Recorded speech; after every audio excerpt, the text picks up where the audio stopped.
Hello, my name is Antonio. My page Unapologetically Black. Ask that you like and subscribe to the page. Actually, share this message. Today, what I want to talk to Black people about when I'm trying to build my 50 Black men, as far as us building the community, I want us to understand that when it comes to trust, trust is earned, not given, and it is constantly reinforced with your actions, not with your words. So we have to understand that when we're building a Black community. And I say that because we have to understand, in order to build a community, that requires us to support one another, to build one another. That means taking uh, one another's goals, missions as priorities, the same as we take our own. So, and I say that because I have people I do business with and deal with, and sometimes they might be in a different position or have a setback. I have a partner. I needed to jump maybe 3 or 4 times. I had a bad battery. Every time came, gave me a jump. No questions asked. Never asked me to pay him nothing. Then his flywheel went out on his truck. So sometimes he might need a ride to work. I might be posted up with my products like that, making sales, you know. So I will have to pack up my products, and, you know, potentially miss a sale, or I might have a customer on the way and I might text the customer how long you gonna be because they on the way to pick up product. But if I have to get my peoples to his position, to his job at a certain time, I might have to sacrifice that sale in order to help my guy who helped me when I need help, you know, because I have to treat his objective as it's a priority, because it's a priority to him. It affects him, and when he's strong, he's able to help me when I'm weak.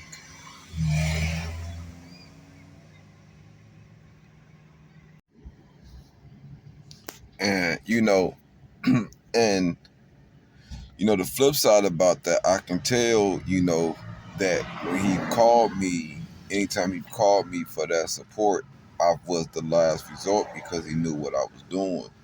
So I can also tell by his actions and the other people he reached out to that, you know, he still had what I was doing, in mind, and was trying to prevent from hindering me from doing what I was doing, you know. So, us looking out for each other, still it continues, still, even, regardless of the condition, we still trying to work it out where it's uh the least sacrifice for either one of us. And, you know, that's how us as the collective have to think, is that sometimes individually you might have to make a sacrifice, for the collective.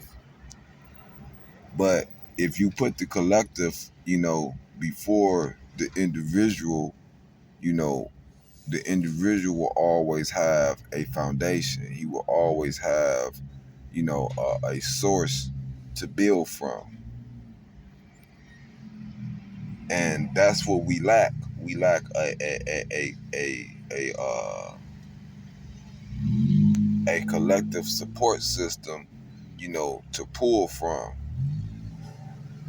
So this is why it's nearly impossible for majority of us to reach our potential, let alone half or our full potential as people, and utilize our full talents to benefit us, our family, and our collective community, is because we don't have that that support, that that collective support that we can pull from in order to not nurture. our natural talents and resources. These are the things that we are lacking in our community when it comes to unity, these types of understanding.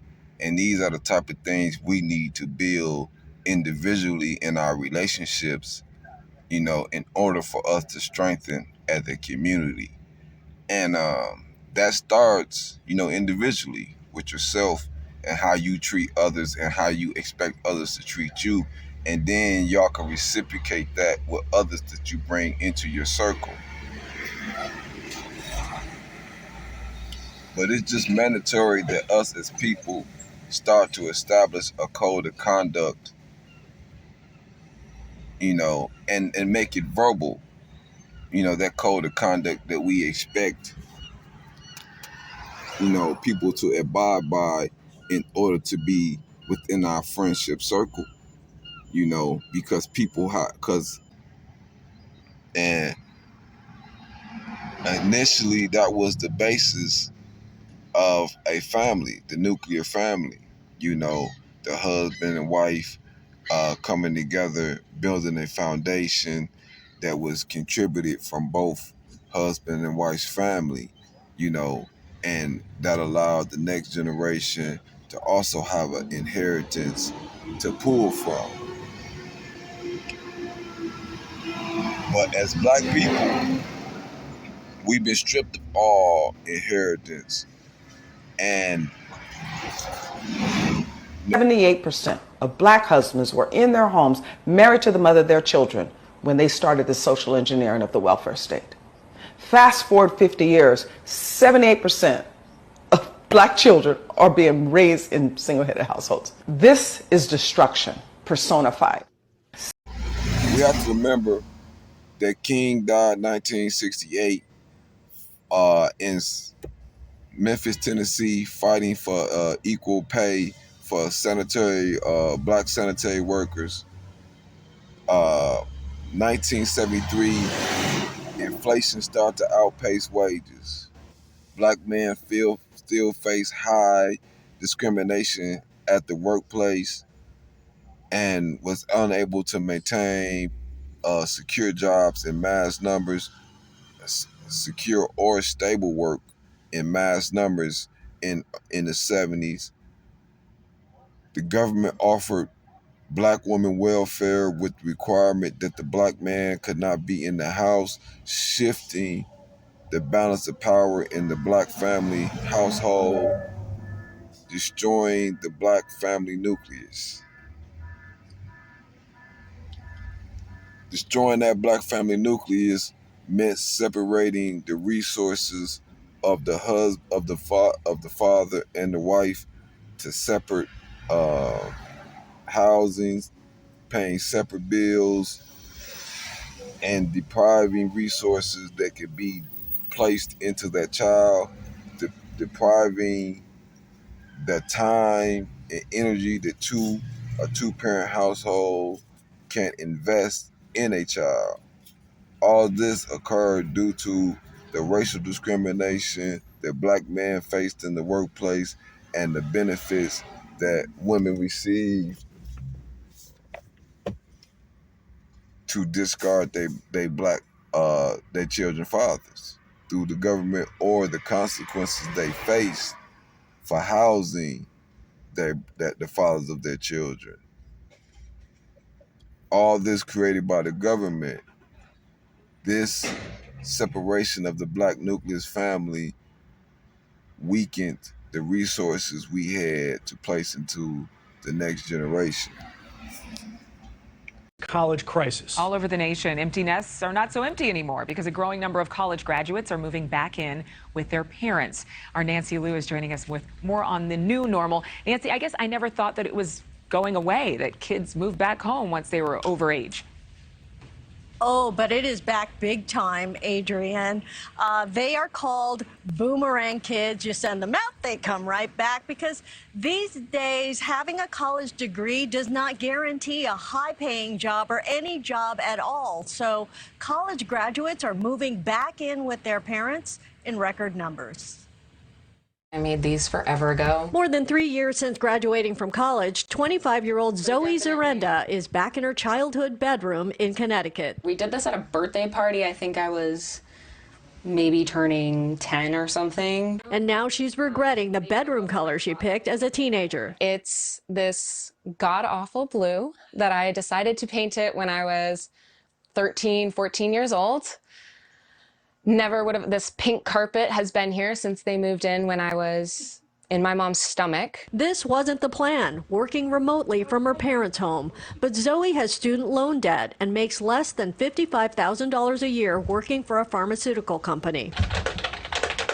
You know, they say you're supposed to be able to make 3 times your rent to afford it. I don't make 3 times. Most of the people I graduated with live at home with their parents, and a lot of them also work full-time. And you're able to save a lot. If you do that when you're 24, 25, 26, can really springboard you into other future goals, whether that's home ownership or different things that might have been challenging for you if you had not done that. Zoe's parents don't blame her. They know it's a different world now. When I got out of college, I was able to get a car and a job and an apartment. And it bothers me that it's difficult for our children now to be able to do that. Pew Research shows 25% of young adults between 25 and 34 living back at home with family, a major shift from just 9% in 1971. Psychotherapist Stacy Kaiser says it's become so common, there's a new term for it. It's called a boomerang kid. That's someone who leaves home and then comes back. And I am seeing more of that than ever before. This is why Black people have not had another civil rights movement, because the original civil rights movement was kicked off by Black college students. It was kicked off by the Black youth, not their parents who had to go to work and risk losing their jobs. It was their children. But their children was able to do that only because their family, their parents, was together and had some form of stability. So this caused the breakdown in the Black nuclear family. So growing up, we don't have that base, that foundation to pull from, where, you know, you can go out and take those risks in life when you're younger and have your parents with that foundation to fall back on, like a lot of white people do now. So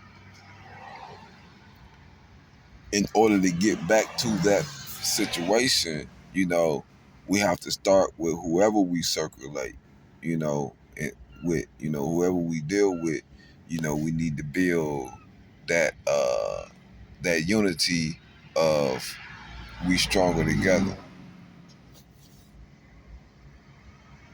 You know, we just gotta have that concept.